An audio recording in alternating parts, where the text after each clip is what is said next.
Bonjour à tous et bienvenue dans la Collegia. Donc aujourd'hui on se retrouve sur un lieu un peu particulier. On va partir en explo pour aller découvrir les rochers gravés de Vaux. C'est un lieu très particulier, j'ai découvert il y a 2 semaines.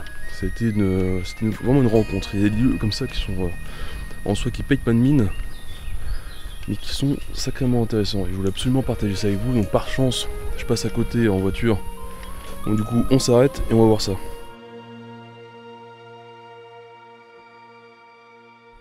Donc, comme je vous le disais en intro, on va aller voir ces petits rochers. C'est vraiment des lieux particuliers. Et ça, c'est vraiment des endroits que j'ai envie de vous faire partager. Parce qu'à la fois il y a le travail en atelier, et à la fois il y a le travail sur soi, d'une certaine façon. Et c'est vrai que l'avantage d'aller sur des lieux, ça te permet d'apprendre autre chose. Et c'est ce qu'on va faire aujourd'hui.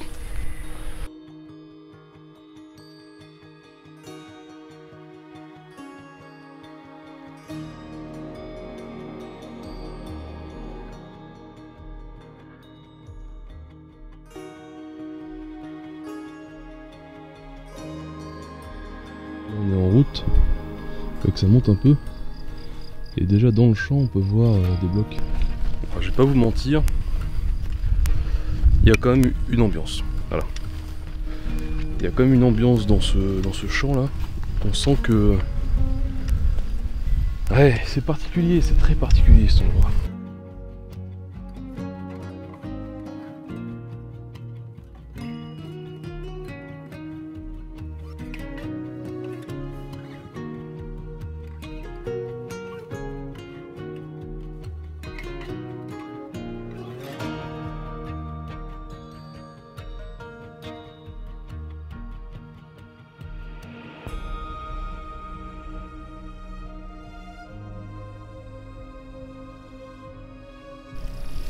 On peut voir des croix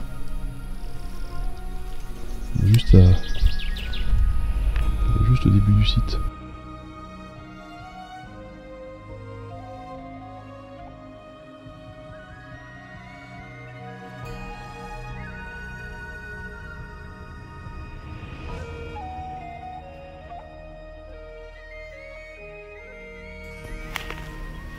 En fait, ce qui est dingue ici, c'est qu'on a l'impression de voir un espèce de personnage un peu qui serait en train de chanter la bouche ouverte.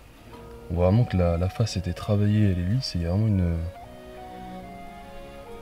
C'est comme si on voyait quelqu'un chanter avec les bras, les mains ouvertes en fait. Et on a une bonne visibilité sur l'autre personnage. On le voit bien ici, c'est un peu comme si ce serait des emplacements pour quelque chose, tu vois. C'est très particulier cet endroit. En soi, si vous voulez, ça paye pas de mine, si vous voulez. C'est assez, c'est pas quelque chose de majestueux ou de grandiose, mais on sent que le lieu est habité.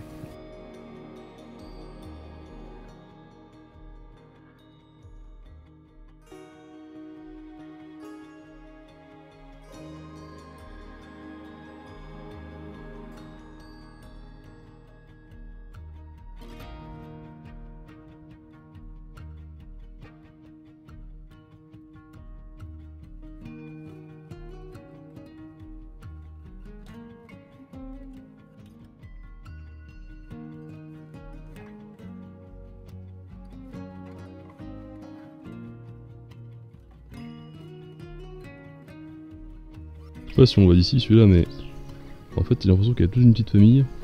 On va aller voir ça. Je pense que c'est vraiment... Je me demande à quel moment... Il y a un truc qui est particulier, c'est que les pierres les plus parlantes ont quand même une face très lisse. Là on est plein ouest. Si on est plein ouest, ça veut bien dire qu'à un moment donné on devrait arriver à ce qu'ils ont voulu, à ce que ça soit rasant et qu'on voie un peu ce qui se passe. Celui-là il a toute une petite famille. C'est vrai que ça se voit peut-être pas à la caméra, mais au début moi je pensais que c'était cette espèce de trou ici là, je pensais que c'était un œil, mais en fait les yeux, ici la tête est ici, les yeux seraient plus ici quoi.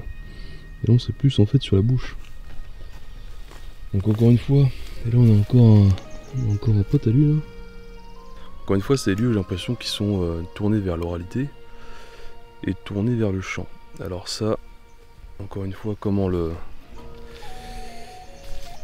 tester? Bon, on peut pas la tester, mais tout ce qu'on peut, on peut que spéculer, à vrai dire. Et c'est vrai que de les voir comme ça, les bras vers le bas en train de chanter, on peut se demander. Il y a plein de légendes avec les pierres qui résonnent avec le sang, avec le sang. Intéressant. Avec le son. J'y arrivé donc. Avec les pierres qui résonnent avec le son. C'est vraiment quelque chose. Je sais pas encore si je le partage avec vous ou pas, mais au moins qu'on le vive ensemble, tu vois. Ces moments-là, là. Ces moments très particuliers, tu vois. Alors c'est vrai qu'à la caméra, ça peut paraître un peu dingue, hein, ça je veux bien le comprendre. Mais en fait, quand on regarde bien, on voit bien les traces ici, là. C'est très léger, c'est très en surface, mais ce qui est marrant, c'est qu'on sent que les pierres ont été d'abord un peu lissées. Les stries, c'est vraiment un site magnifique. Ça a l'air de rien comme ça, hein. Je suis d'accord. Hein. Ça a l'air très sommaire. Hein. Qu'est-ce que c'est chargé? On sent que qu'on est sur un granit, mais ça résonne, il n'y a pas à chier. Hein. C'est un superbe site. Hein. C'est fantastique. En faisant des recherches sur le site, j'ai découvert que le quart des roches gravées me restait encore à découvrir. On retournera sur place à la tombée du jour pour voir encore plus en détail les gravures. A bientôt et bon courage sur la voie.